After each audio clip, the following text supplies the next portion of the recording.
Hey everyone, very exciting video today where I'll be opening and giving my first impressions on these cars. And these are, as you can see, the Hot Wheels Premiums from two different lines. So I have the Boulevard lines and I have the Car Culture line as well. So this is just a mixture of cars that I actually found on sale on Amazon Japan. So I think just to give an introduction, I typically don't buy the Hot Wheels Premiums because obviously they are higher priced, and their tempo work tend to be a little bit more pixelated than the main lines, which I know is counterintuitive, but based on just what I see online, that is the general impression that their tempo work is not as well done as the main lines, which I definitely enjoy the main lines a lot. So as you can see, I have a lot of the Matchbox main lines that are realistic cars with very amazing front and back tempos that are clear and realistic, right? So that's what I typically collect. I also obviously collect the Hot Wheels main lines as well, with the side liveries, but very clear tempos, and just these are what I generally collect, the lower price die cast. Now the Hot Wheels Premiums, obviously I understand that there's rubber tires, metal base and all that, which is why I decided to buy these, and so I'm really excited to get into it and basically give my first impressions and my thoughts on these castings. So without further ado, let's get into the cars. So the first car that I'm going to open is the 2017 Ford GT from the Hot Wheels Boulevard line. So pretty excited. The other cars in this series, as you can see, I think they're all really cool. I think the Mercedes-Benz, the AMG is really cool, Maserati as well. But yeah, the Ford GT in the gold is what I have. So let's take a look at the casting. So really excited. Hot Wheels Premium is not something that I really buy a lot, so really excited to see what Hot Wheels Premium has to offer. And first impressions, it is a pretty heavy casting, with the metal top and the metal base as well, given that it is a Hot Wheels Premium. So just comparing against a mainline Matchbox, definitely I can feel the difference in the weight, right? This is like almost twice as heavy, I would say, as compared to a mainline. So let's take a closer look at the car itself. The details are okay. I think when it comes to the tempo work, you can see some slight pixelation, right? So the Ford over here is not super clear, and the red color is also, you can see sort of some pixelation, which I guess is the general complaint sometimes when it comes to Hot Wheels Premium, right? Is that you're paying more, but the tempo work is actually a little bit worse compared to the main lines. But generally I think it's pretty nice. The color, it's really cool. You get all around details, right? You get the grille details, you get the headlights, some pixelation, but it's not too bad if you look at it from far away, right? Nice engine details at the back. It's pretty nicely done, to be honest. I think the paint here looks really good, to bring out the exhaust details. So yeah, I think this one is a nice one. Yeah, I like this one. Feels pretty substantial. Real riders as well, the rubber wheels. Let's see how it feels like to roll it. Yeah, it's pretty nice. So let's just park it at the back. And let's move on to the other Ford casting, which is the Ford Transit SuperVan. And you know, the other cars in the series over here for your reference. Yeah, so let's take a look at the Ford Transit SuperVan. So this one should be pretty heavy, and you know, as expected, it is a chunky casting, quite heavy. The rubber wheels feel pretty good. The the metal base, it's really nice. Okay, so let's take a look at the casting itself. Yeah, you can still see the pixelation in the headlights and some slight pixelation. The Ford as well is not the clearest, but overall, you know, I do enjoy the details, right? The side graphics are okay, very vintage looking side graphics. I think the wheels are really what stands out over here. The wheels are really nice. For the Ford GT,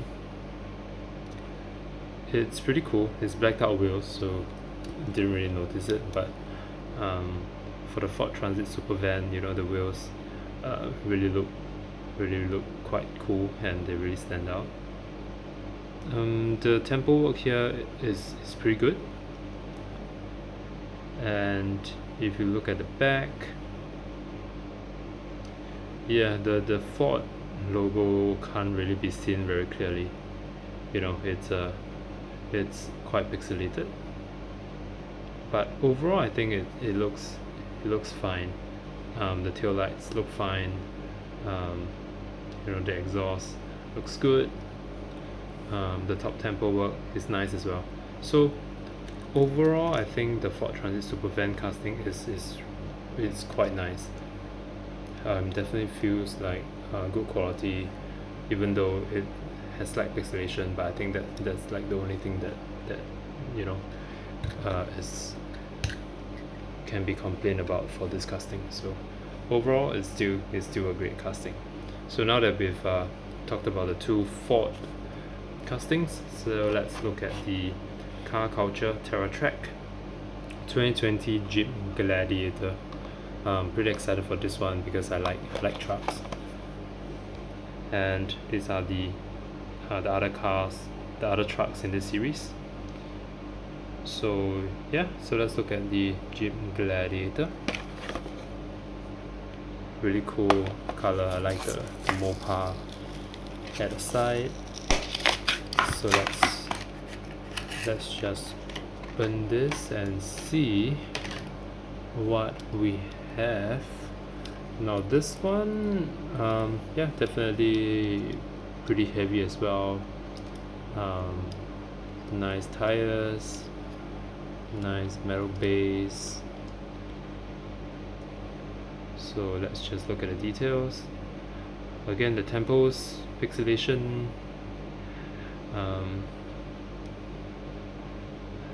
really nice paint.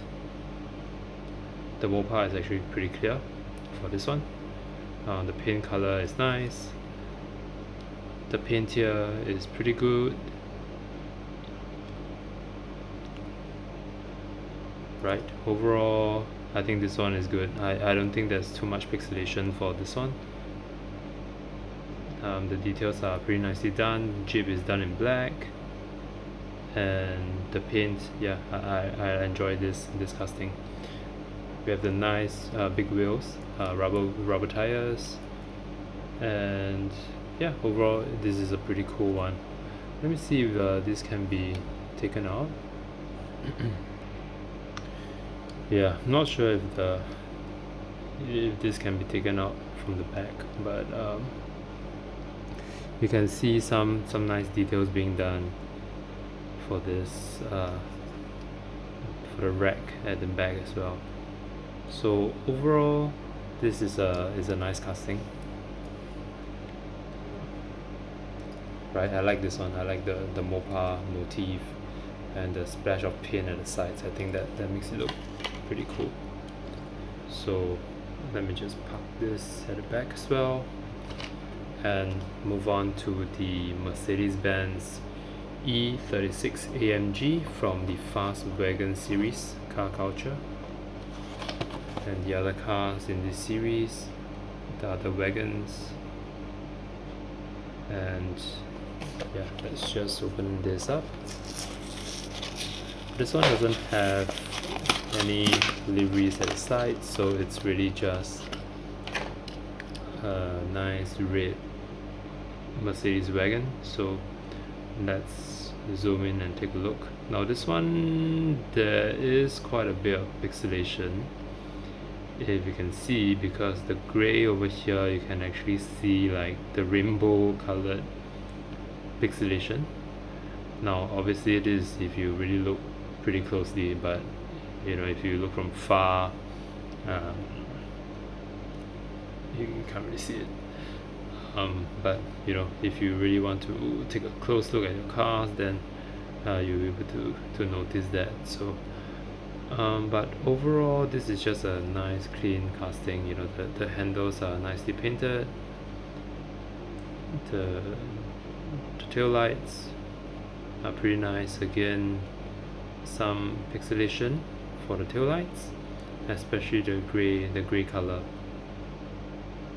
But yeah, overall this is still a very nice casting with a metal base and rubber tires. So I think overall it's still pretty cool.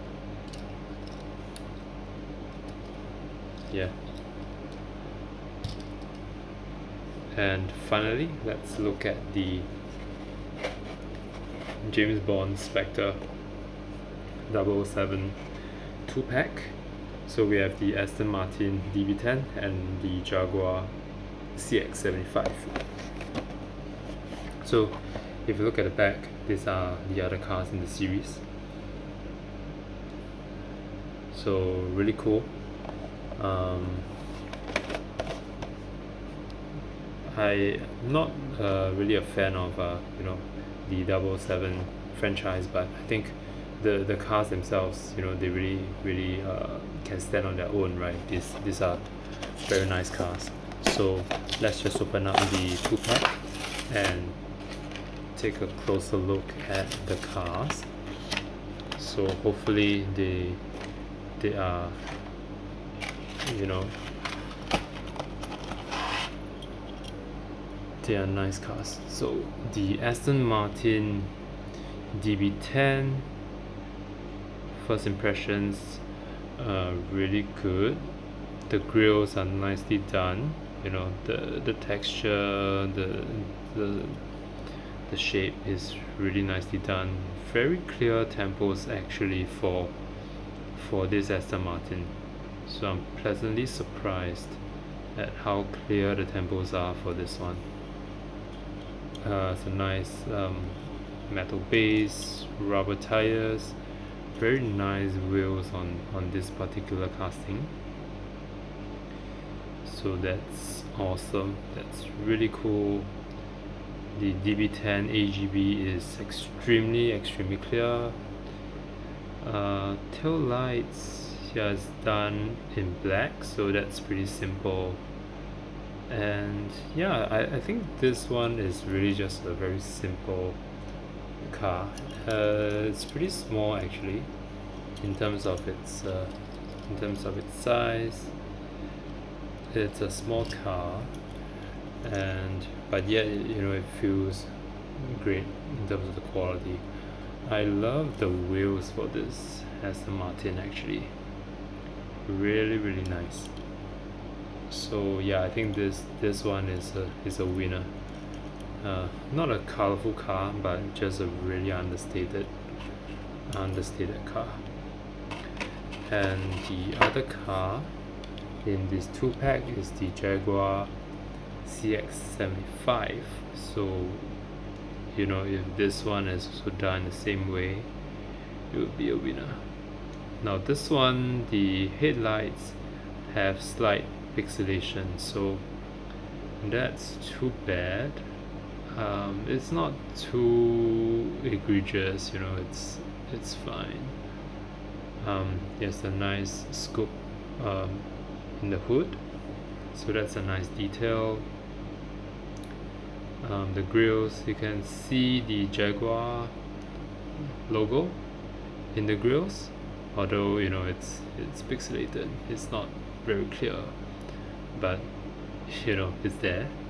So for what that's worth, I think it's cool. The wheels, again, it's pretty nice. I do like the wheels. It's really well done. Now yeah, the details at the side is also pretty nicely done for this Jaguar. Okay, but the Jaguar logo at the back is just terrible looking actually. Yeah, it definitely looks like a mistake. Yeah, that's just terrible. It's supposed to be the Jaguar and the text Jaguar. No, that just doesn't look right. The back tail lights look okay. Yeah, the Roma 860K. It's fine. I overall this is not bad. I think the back, the Jaguar over here, it's quite bad if you really zoom in, but from afar it looks okay. So yeah, and that's the end actually for today's video on the 6 Hot Wheels premium cars that are from the American or the European brands. I think overall these are good, but you know, for the price that they're asking for, I don't think it's really that worth it, because I guess for me, I like cars that you know, are realistic and have clear and crisp tempos, for which I think the Matchbox mainlines or the Hot Wheels mainlines are actually sufficient. But I think in the case of, let's say, the Aston Martin over here, it's the premium price is worth it because of just how nice the wheels are and how solid the casting actually feels with, you know, the rubber tires and the metal base. So I think selectively, if you know you see a model that you really do like and you want the 360 tempos, then you can go into the Hot Wheels premium. But obviously you know, you can do whatever you want. You can buy whatever cars you know you want, but just for me personally, I do enjoy some of the Matchbox mainlines, just for how clear the tempos are at such a low price, right? So for me, I would basically buy more of the Matchbox mainlines, and they make up most of my collection anyway. But Hot Wheels premium, you know, still pretty cool. Definitely something that I can explore and try to collect. So yeah, that's the end for today's video, and I'll also do another video covering another batch of Hot Wheels premiums that are from the Japanese car brands. So stay tuned for that. Alright, thank you guys for watching, and I'll see you guys in the next one.